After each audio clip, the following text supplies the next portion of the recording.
even start? So Paul's walking over to us menacingly, and he just kind of creamed us with ice cream and legs, and we are like kind of freaking out about it. Well, I'm not. I know what happens. The same Paul who humiliated me last night strode towards me. I instinctively backed away, but he kept coming closer. I'm glad I found you. He didn't look angry at me. In fact, he was giving me an odd, lopsided smile. I wanted to make sure you weren't hurt or anything. I'm adjusting my mouse pad. You ran off before I could properly apologize. I looked down at my feet. It was embarrassing enough that I ran off crying like a little girl, but to know that I made them feel bad was even worse. No, it's their fault. At the same time, the image of my ruined uniform popped into my mind. I couldn't tell whether I was more angry or embarrassed, or whether I was feeling something else entirely. I got you pretty bad, didn't I? I think I ballerinaed too hard. He tilted his head to the side. It's a shame that you're not wearing the uniform from yesterday. I liked the pink splotches on you. It matched your hair. A deep, sick feeling crawled up from my stomach to sit in my throat. My dumb, stupid hair! Everywhere I went, people made fun of it. I'm not going to censor the word stupid. That's only in my Barbie videos. I thought the normal boots club...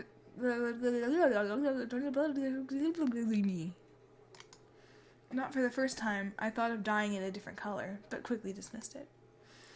Paul was waiting for a response, and Mai gave me a quick nod as if warning me not to mess this up. Sorry, guys. I have something in my throat. I mustered up my best smile, hoping I was at least somewhat convincing. It's okay. I'm fine. Don't worry about it. Anyway, I'm more than happy to pay for the dry cleaning. Josh and Nick and I feel really bad about everything. We never made a girl cry before. Well, not by physically injuring her, I guess. Thank you, but I was just going to scrub it in the sink. Dad and I could never afford things like dry cleaners, so I was surprisingly good at hand-washing things. That thing's going to need more than just hot water and soap, trust me. Tell you what, I have a friend who's a natural with that kind of stuff. I'll ask her to get the stand-up for you. Just meet me later, and bring your uniform, okay? I'll try not to kick you this time. Without giving me time to say yes or no, he nodded and turned to leave. He spun quickly back around. I flinched. Are you and, Mai, right? Do you guys have a table? The cafeteria is pretty full right now, and you can sit with us if you want. Just for today. Yes! Yes, we'll go. Right, Hannah? Lunch with the Normal Boots Club? Maybe I really could become friends with them. And then no one would bother me again. Not about my hair or the ice cream incident. Right? Yeah. Yes, please. All right, follow me, ladies. He led us to the middle of the cafeteria, where the Normal Boots Club sat with a table all to itself. Hey, you found her! You're Hannah, right? I nodded, blushing as I took a seat at the edge of the table next to Paul. Mai forced herself between Jared and PBG. Her eyes were only a few sparkles away from forming huge hearts. Real subtle. So, Hannah, we saw that you were upset and we were all worried. Are you feeling better? PBG looked at me, clearly concerned. I like PBG. I really do. Not like that, obviously, because he's married in real life, but also getting crushed on YouTubers is stupid. Another stupid. So just read that while I'm talking, because, I'm just gonna talk about PBG for a sec, because I just really like that he has a kind of a self-deprecating sense of humor, which makes him come across really actually nice and not obnoxious like some YouTubers tend to be. I don't know what she just said before, so I have no idea what how this sentence, whatever. Anyway, I really like PBG. I've been watching his channel for a long time, and that's why I'm doing his playthrough first, and it's like I've been watching him for so long that I kind of feel like I almost know him in some way, but that's kind of a sad thing, because he has like a lot of people who feel that way because he has a lot of subscribers, so I was considering writing him a letter at one point, but maybe I will, maybe I won't. How come they get to sit there? I wish Senpai would notice me. I'm pretty good at getting my senpais to notice me. I got them with random encounters. Well, not really. They know who I am now because I moderate some of their live chats. My thoughts turned dark. Could it be that by getting close to these guys, I was setting myself up as a target instead of getting protection? My thoughts spun in my head. I was suffocating. PBG was still looking at me, even more worried than before. Aww, look at his face. I'm fine. Thank you for your concern. Please don't feel bad. It was my fault for getting it. No, it was not! I'm sorry for causing such a scene. I should have controlled myself better.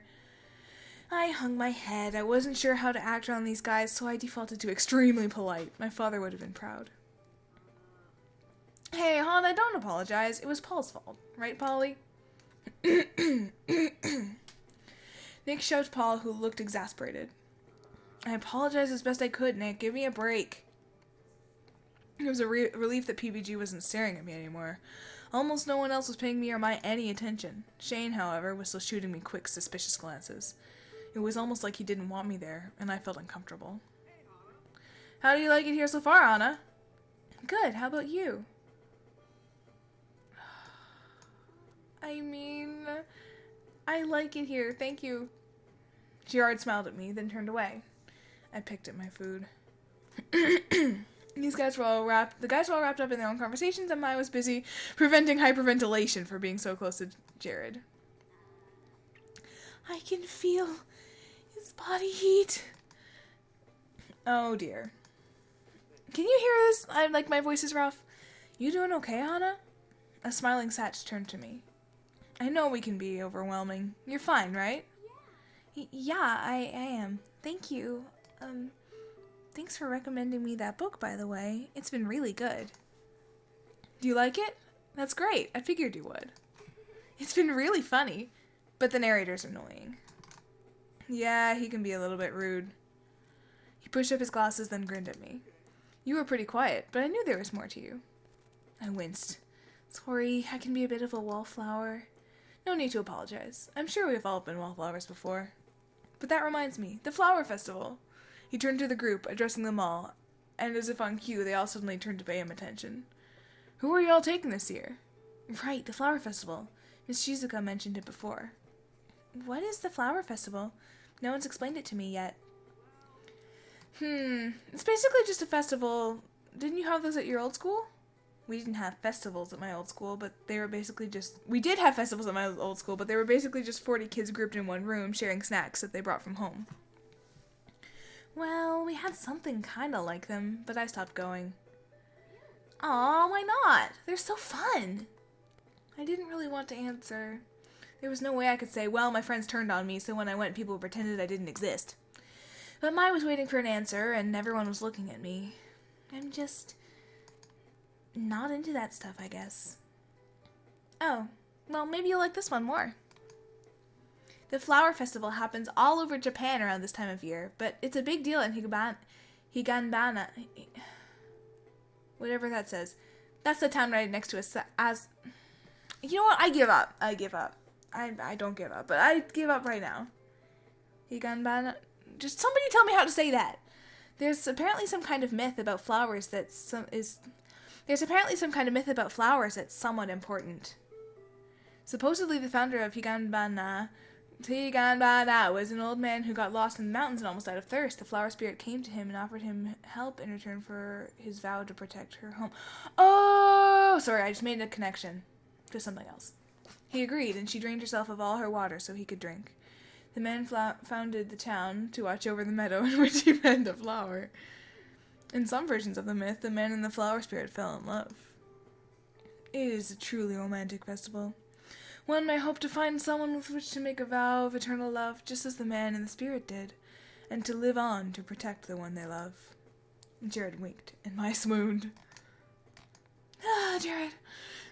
So during the day of the flower festival, there's a lot of stalls set up, and you can go play games and eat food, or flower viewing. Blah, blah, blah. Then at night, there's a special meadow over by the temple where you can go and watch the flowers, and there's a bonfire and dancing. It's a lot of fun. We look forward to it every year. Asagao sells paper flowers in the little booth to raise money for the school, too. So there's usually a big volunteer drive beforehand for people who are good at origami. Origami? I'm good at origami. Really? Shane is too. Maybe you should work together. Shane gave a tight-lipped smile. Somehow I didn't think that would be happening. Hey, speaking of, I swear you rejected 10 girls this last festival season. I mean, that's nothing compared to me, naturally. But there were so many girls with broken hearts. Even I couldn't mend them all. You still hung up on your English girlfriend? Shane flinched, visibly taken aback. Then he shrugged. I don't talk to her anymore. Oh, Shane, I just want you to be happy, that's all. He wiped away a fake tear. Shane grimaced. How great would it be if someone asked me? Maybe even if one of the normal Boots guys did? No, I doubted that would ever happen. Alright, it's past 10 minutes, so I will pause it right here. And pause!